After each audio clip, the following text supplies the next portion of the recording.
యేసు ప్రభువుని మనం ప్రతి ఆదివారం విని విని విని మాకు తెలుసులేని భ్రమలు ఏమైనా బ్రతుకుతున్నామా, లేకపోతే ఆయనలో ఉన్న శక్తిని ఇంకా మనం కావాలని కోరుకుంటున్నామా? ఇది పెద్ద ప్రశ్న. మనం ఒక విషయాన్ని పదే పదే వినే కొద్దీ మాకు తెలుసులే అనేటువంటి భ్రమలకు వచ్చేస్తాం. పదే పదే చూస్తూ ఉంటే మాకు తెలుసులే అనుకుంటాం. ఒకప్పుడు ఇశ్రాయేల్ దేశం చేసిన తప్పు ఇదే. ఏలియా మనోడేగా, వీడికి అంత సీన్ లేదులే అనుకున్నారు. నజరేతు ప్రజలు చేసిన తప్పు అదే.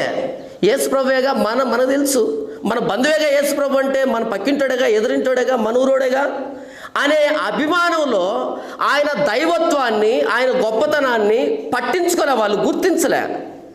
ఈరోజు క్రైస్తవ సమాజం, నీవు నేను కూడా చేస్తున్నది అదే. పదే పదే ఆయన గురించి వినబడడం వల్ల ఈయన మాకు తెలుసులే, ఏం కాదులే అనే భ్రమలో బ్రతుకుతున్నాం.